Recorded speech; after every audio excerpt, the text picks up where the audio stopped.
돈을 벌려면 돈을 써야 한다. 이런 말이 있죠. 네, 오래된 격언이죠. 너무나 당연한 말 같은데 사실 모든 비즈니스의 핵심이 이 안에 숨어 있는 것 같아요. 맞습니다. 오늘 저희가 파헤쳐볼 자료가 바로 이 격언을 아주 정교하고 또 강력한 투자 도구로 바꿔놓은 모건 스탠리의 보고서 ROIC와 투자 과정입니다. 네, 기업이 돈을 얼마나 잘 버는지 보는 방법은 정말 많잖아요. 그렇죠. 뭐 매출, 순이익. 네, 그런 단순한 숫자 너머의 것을 오늘 좀 보려고 합니다. 바로 투자 자본 수익률, ROIC라는 렌즈를 통해서요. 네, ROIC. 보내주신 이 자료를 바탕으로 ROIC가 대체 뭔지, 왜 이게 기업의 진짜 실력을 보여주는지, 그리고 가장 결정적으로 왜 좋은 기업이 항상 좋은 주식은 아닌지 그 비밀을 한번 캐보겠습니다. 아마 오늘 이야기를 다 듣고 나시면 기업을 보는 눈이 완전히 달라지실 겁니다. 오, 정말요? 네, 단순히 이익이 많이 나는 회사가 아니라 얼마나 효율적으로 가치를 만들어내는 회사를 구분할 수 있는 아주 예리한 도구를 하나 얻어가시게 될 거예요. 좋습니다. 시작하기 전에 딱 한 가지만요. 오늘 저희 대화는 보내주신 자료를 깊이 있게 분석하고 여러분의 이해를 돕기 위한 것이지 이 주식 사세요 하는 추천이 절대 아니라는 점. 네, 중요하죠. 모든 투자의 최종 판단과 책임은 자기 자신에게 있다는 거 다들 아시죠? 자, 그럼 진짜 본론으로 한번 들어가 볼까요? 네, 좋습니다. 그럼 첫 번째 질문부터 던져보죠. ROIC, 투자 자본 수익률. 이름부터가 좀 어려운데 이게 도대체 뭔가요? 가장 간단하게 말하면 투자금 대비 얼마나 벌었나를 보여주는 수익률입니다. 투자금 대비 수익. 네, 자료에 나온 정의를 보면 기업이 영업활동에 쓴 총 자본으로 얼마만큼의 세후 영업이익, 노펫을 만들어냈는지 보여주는 지표죠. 세후 영업이익, 노펫이요? 그냥 순이익이랑은 다른 건가요? 아주 좋은 질문입니다. 노펫은 쉽게 말해서 회사가 순수하게 본업으로 번 돈에서 세금을 뗀 금액이에요. 본업으로 번 돈? 네. 예를 들어서 기업이 가진 부동산 가격이 오르거나 주식 투자로 돈을 번 것 같은 영업 외적인 요소는 싹 빼고 보는 거죠. 아하. 오직 장사 실력만으로 평가하겠다. 이런 겁니다. 군더더기를 싹 빼고 본업의 효율만 보겠다. 그거군요. 알겠습니다. 근데 보고서를 보면 ROIC가 그냥 높기만 하면 되는 게 아니라 WACC라는 걸 넘어야 진짜 의미가 있다고 하던데요? 맞습니다. WACC는 또 뭔가요? 여기서부터가 정말 중요합니다. 핵심은 기회비용 개념이에요. 기회비용이요? 네. 예를 들어 제가 10억을 투자해서 1억을 벌었다고 해보죠. 괜찮아 보이나요? 네, 10% 수익이면 괜찮은데요? 근데 그 10억을 빌려온 이자가 1억 2천만 원이라면요. 사실상 2천만 원을 까먹은 셈이죠. WACC가 바로 그런 자본의 대가, 그러니까 기업이 자금을 조달하는 데 드는 평균 비용 같은 개념입니다. 자금을 조달하는 비용? 네, 최소한 이 비용보다는 더 벌어야 본전치기를 넘어서 가치를 창출했다고 말할 수 있는 거죠. 와, 완벽하게 이해됐어요. 그러니까 ROIC는 기업의 수익률이고 WACC는 그 수익을 내기 위한 최소한의 비용, 일종의 허들이군요. 바로 그겁니다. 그 허들을 넘어야만 의미가 있다는 거네요. 네, 그리고 그 보고서에서는 1달러 테스트라는 재미있는 비유를 들어요. ROIC가 WACC보다 높다는 건 기업이 1달러를 투자하면 시장에서 그 가치가 1달러 이상으로 불어난다는 뜻입니다. 아하. 반대로 ROIC가 WACC보다 낮으면 1달러를 투자했는데 그 가치가 90센트, 80센트로 쪼그라드는, 즉 돈을 쓸수록 가치를 파괴하고 있다는 신호죠. 그렇다면 시장도 이런 기업들을 제대로 알아볼까요? ROIC에서 WACC를 뺀 그 스프레드가 높은 기업들이 실제로 더 좋은 평가를 받나요? 네, 시장은 생각보다 똑똑합니다. 자, 지금 화면에 보이는 그래프가 그걸 증명하죠. 이게 익스빗 1이군요. 네, 2022년 미국 500대 기업 데이터인데요. 가로축이 ROIC에서 WACC를 뺀 값, 즉 가치 창출 능력이고 세로축이 기업 가치를 투자 자본으로 나눈 값입니다. 네네. 보시다시피 0.58이라는 뚜렷한 양의 상관관계가 보이죠. 0.58이면 꽤 높은 상관관계 아닌가요? 경제 데이터에서? 의미가 크죠? 맞습니다. 근데 여기서 더 놀라운 건 여기에 향후 2년간의 매출 성장률 전망치라는 변수를 하나 더 넣잖아요? 네. 그럼 이 상관관계가 무려 0.78까지 치솟습니다. 와, 0.78요? 네. 시장이 기업의 현재 가치 창출 능력뿐만 아니라 미래 성장성까지 종합해서 매우 정교하게 가치를 매기고 있다는 강력한 증거죠. 잠깐만요. 그럼 ROIC를 계산하는 게 생각보다 간단하지 않을 수도 있겠다는 생각이 드네요. 그렇죠. 그냥 재무제표에 있는 숫자들로 계산하면 끝나는 게 아닌가요? 왜 보고서에서는 굳이 조정된 ROIC라는 복잡한 이야기를 꺼내는 거죠? 그게 현대경제의 핵심을 찌르는 부분입니다. 예전 제조업 시대에는 공장을 짓고 기계를 사는 유형자산 투자가 전부였죠. 네. 근데 지금은 어떤가요? 제약회사는 신약 개발에, IT 기업은 소프트웨어 개발에, 화장품 회사는 브랜드 마케팅에 천문학적인 돈을 쏟아붓습니다. 이런 것들은 눈에 보이지 않는 무형자산이죠. 그렇죠. R&D나 마케팅 비용이 어마어마하죠.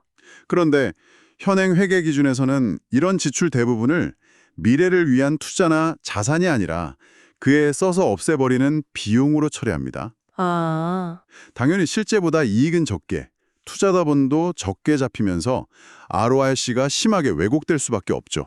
이래되면 구글이 인공지능 개발에 10조를 썼는데 회계상으로는 그냥 10조 원짜리 비용 지출로 끝난다는 거군요. 맞습니다. 실제로는 엄청난 미래 가치를 쌓고 있는데도요. 그래서 그걸 바로잡기 위해 조정이 필요하다 이 말이군요. 정확합니다. 그런 무형자산 투자를 자산으로 자본화해서 ROIC를 다시 계산하자는 겁니다. 그 차이가 어떤 결과를 낳는지 한번 보시죠. 화면에 그래프를 보시면 네, 엑스빗이 2랑 4네요. 왼쪽이 전통 방식, 오른쪽이 조정 방식의 ROIC 분포입니다. 조정 후의 그래프가 가운데로 더 몰려있는 게 보이실 겁니다. 아, 그러네요. 극단적으로 높거나 낮게 왜곡됐던 값들이 평균적으로 수렴하면서 좀 더 현실적인 분포를 보여주게 되죠. 산업별로 보면 차이가 더 극명하게 드러나겠네요. 맞습니다. 지금 보시는 이 그래프가 산업별 순위 변화입니다. 이게 엑스빗 5군요. 네, 바이오테크나 인터넷 소프트웨어처럼 R&D 투자가 많은 산업은 조정 후의 ROIC 순위가 껑충 뛰어오릅니다. 아, 확실히 올라가네요. 반면 유형자산 중심의 전통 제조업이나 유틸리티 같은 산업은 변화가 거의 없죠. 이게 바로 기업의 진짜 수익 창출력을 제대로 보기 위한 필수적인 과정입니다. 알겠습니다. ROIC가 높으면 좋은 기업이라는 건 이제 확실히 이해가 되네요. 네, 그럼 이제 제 주식 계좌에 들어가서 조정 ROIC 제일 높은 회사들만 쫙 사면 부자가 되는 거 아닌가요? 하하, 왠지 그렇게 간단할 리가 없을 것 같은데요. 하하하, 바로 그게 천만불짜리 질문이죠.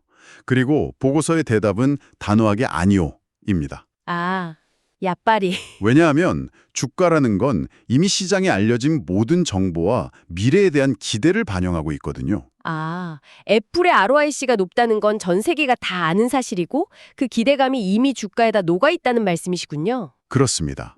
그래서 투자에서 중요한 것은 현재 ROIC가 얼마나 높은가가 아니라 앞으로 ROIC가 시장의 기대를 뛰어넘어 얼마나 변할 것인가입니다. 변화. 시장이 이 회사 이 정도일 줄 알았는데 생각보다 훨씬 더 잘하네? 라고 깜짝 놀라는 그 순간, 그 긍정적 서프라이즈에서 초과 수익이 발생한다는 거죠. 와, 그 관계를 보여주는 데이터가 있나요? 물론입니다. 이 보고서의 하이라이트라고 할 수 있죠. 지금 화면에 나오는 이 표는 정말 충격적일 정도로 많은 것을 말해줍니다. 이게 익스빗 9. 와, 이 표는 정말 할 말을 잃게 만드네요. 그렇죠. 가로축이 3년 후의 ROIC 등급이고 세로축이 현재 등급인데 이 숫자들은 연평균 주주 수익률, TSR이라고요? 네, 맞습니다. 한번 보죠. 3년 동안 ROIC가 꼴찌 그룹 1분 위에 있다가 1등 그룹 5분 위로 환골 탈퇴한 기업들 연평균 수익률이 무려 33%입니다. 어마어마하죠. 반대쪽도 한번 보시죠. 반대쪽, 처음엔 1등 그룹이었는데 3년 뒤 꼴찌 그룹으로 추락한 기업들 네, 표의 오른쪽 위요. 수익률이 연평균 마이너스 11%. 처참하네요. 이 표가 말해주는 건 명확합니다. 현재 1등 주식을 사는 것보다 앞으로 1등이 될 가능성이 있는 꼴찌 주식을 찾는 것이 훨씬 더 엄청난 수익을 가져다 준다는 사실이죠. 변화의 크기가 수익의 크기를 결정한다? 바로 그겁니다. 이건 그냥 좋은 기업을 사라는 투자의 오랜 격언을 완전히 뒤집는 결과잖아요. 좋아질 기업을 사라가 맞는 거네요. 네, 그렇게 볼 수 있죠. 그런데 말처럼 쉽지는 않겠죠. ROIC 순위가 그렇게 휙휙 바뀔까요? 물론 어렵습니다. 그 현실을 보여주는 것이 바로 다음 표입니다. 이지비트 10이요? 네, 이 표는 3년 뒤 기업들이 각 등급에 어떻게 분포하는지를 확률로 보여주는데요. 대각선에 있는 숫자들을 보세요. 대각선? 1등 그룹 5분위가 3년 뒤에도 여전히 1등 그룹에 머무를 확률은 48%로 가장 높습니다. 아, 그래도 절반 가까이는 유지를 하는군요. 네, 대부분의 기업은 관성처럼 원래 있던 자리에 머무르는 경향이 강하죠. 하지만 대각선이 아닌 다른 숫자들도 굉장히 의미 있네요. 그렇죠. 꼴찌 그룹 1분 위의 12%는 3년 만에 1등 그룹으로 도약하고 반대로 1등 그룹의 15%는 꼴찌로 추락합니다. 네, 상당한 움직임이 있죠. 그러니까 이 변화의 가능성, 이 역동성 속에 어마어마한 투자 기회가 숨어 있다는 거군요. 바로 그 지점입니다. 그렇다면 그 변화는 도대체 어디서 오는 걸까요? 어떻게 하면 높은 ROIC를 계속 지키거나 낮은 ROIC를 끌어올릴 수 있는 거죠? 그 비밀을 알아야 좋아질 기억을 찾을 수 있을 텐데요. 보고서는 그 답을 찾기 위해 ROIC를 두 가지 핵심 요소로 분해합니다. 분해요. 네, ROIC는 결국 이익률 곱하기 자본회전율이거든요. 이익률 곱하기 자본회전율, 좀 더 쉽게 설명해 주실 수 있나요? 물론입니다. 이익률은 물건 하나를 팔아서 얼마나 많이 남기냐는 겁니다. 네. 그리고 자본회전율은 가진 돈을 얼마나 빨리 굴려서 매출을 일으키냐는 거고요. 아, 이 두 가지를 보면 기업의 핵심 경쟁 전략을 엿볼 수 있습니다. 높은 이익률은 차별화 전략을, 높은 자본회전율은 원가 우위 전략을 의미하죠. 아, 잠깐만요. 이거 마치 명품 매장이랑 대형 할인점의 차이 같네요. 오, 좋은 비유인데요? 샤넬은 가방 하나 팔아서 엄청난 이익을 남기는 이익률의 대가고, 코스트코는 핫도그 하나에 몇백 원 남기지만 그걸 수백만 개 팔아서 돈을 버는 자본회전율의 귀재인 셈이군요. 하하, 완벽한 비유입니다. 바로 그겁니다. 이 그래프가 그걸 보여주죠. 엑스빗 14요. 네, 가로축이 이익률, 세로축이 자본회전율인데요. 오른쪽 아래에 있는 F를 보세요. 네, 애플. 이익률은 압도적이지만 자본회전율은 상대적으로 낮죠. 전형적인 차별화 전략의 왕입니다. 그러네요. 반면 왼쪽 위에 있는 기업들은 낮은 이익률을 빠른 자본 회전율로 극복하는 원가 우위 전략을 쓰는 기업들이고요. 중요한 건 이 두 회사가 완전히 다른 전략으로도 비슷한 수준의 높은 ROIC를 달성할 수 있다는 겁니다. 흥미롭네요. 그런데 여기서 평균으로의 회귀라는 무서운 법칙이 작용한다고 들었습니다. 아, 네. 영원한 1등도 영원한 꼴찌도 없다는 자연의 법칙 같은 거요. 맞습니다. 시간이 지나면 아주 높거나 낮은 ROIC는 결국 산업 평균에 가까워지게 됩니다. 아, 경쟁자가 나타나고 시장이 변하고 기술이 발전하면서 영원한 초과 수익을 누리기는 정말 어렵죠. 하지만 여기서 또 하나의 주요한 포인트가 있습니다. 뭔가요? 이 평균으로 돌아가는 속도가 산업마다 다르다는 겁니다. 속도가 다르다고요? 네, 이 그래프를 한번 보시죠. XB 16, 17입니다. 네. 5년 전 ROIC 순위와 현재 ROIC 순위의 상관관계를 보여주는데요.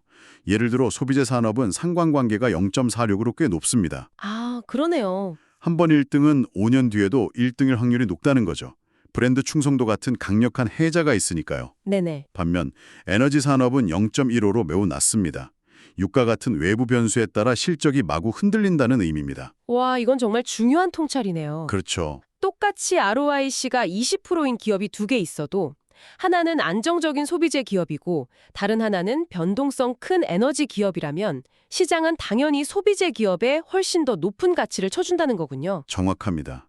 성공의 지속 가능성이 다르니까요. 지속 가능성? 그리고 보고서는 마지막에 아주 결정적인 사실을 하나 더 알려줍니다. 네. 10년 이상 꾸준히 최상의 ROIC를 유지한 초우량 기업들을 분석해봤더니 그들의 성공 비결이 자본 회전율보다는 압도적으로 높은 이익률, 즉 강력한 차별화 전략이었다는 점입니다. 아, 결국은 차별화군요. 네, 원가 우위 전략, 즉 싸게 파는 것만으로는 장기적인 해자를 구축하고 지키기가 훨씬 더 어렵다는 것을 시사하는 결과죠. 오늘 정말 엄청난 여정이었네요. 모건 스탠리의 보고서를 통해 ROIC라는 렌즈로 기업의 속살을 깊숙이 들여다봤습니다. 네, 정리를 좀 해보면 첫째, ROIC는 단순 이익이 아니라 투자 효율성을 보여주는 진짜 실력 지표다. 네, 맞습니다. 둘째, 주식시장의 승자는 현재 1등이 아니라 앞으로 시장의 기대를 뛰어넘는 변화를 만들어낼 기업이다. 네, 그 변화가 핵심이죠. 그리고 마지막으로 그 변화를 통해 장기적으로 살아남는 기업의 가장 강력한 무기는 결국 누구도 따라할 수 없는 차별화를 통한 높은 이익률이라는 것이었죠. 맞습니다. 이 분석은 단순히 재무제표의 숫자를 넘어서 그 숫자가 어떤 경쟁 전략의 결과물인지, 그리고 그 기업이 속한 산업의 특성상 그 전략이 얼마나 오래 지속될 수 있을지를 함께 고민해야 한다는 중요한 메시지를 던져줍니다. 나무가 아닌 숲을 보게 해주는 거군요. 바로 그겁니다. 오늘 이 깊이 있는 분석이 여러분의 지적인 호기심을 채우고 세상을 보는 새로운 눈을 뜨게 해드렸기를 바랍니다. 네, 그랬으면 좋겠습니다. 마지막으로 이런 질문을 하나 던져드리면서 마무리할까 합니다. 보고서에 따르면 장기적으로 성공하는 기업들은 대부분 차별화를 통한 높은 이익률을 무기로 삼았습니다. 그렇다면 지금 당신이 관심 있게 보는 기업의 경쟁력은 과연 얼마나 오래 지속될 수 있는 종류의 것일까요? 이 질문을 한번 진지하게 곱씹어 보시면 좋겠습니다.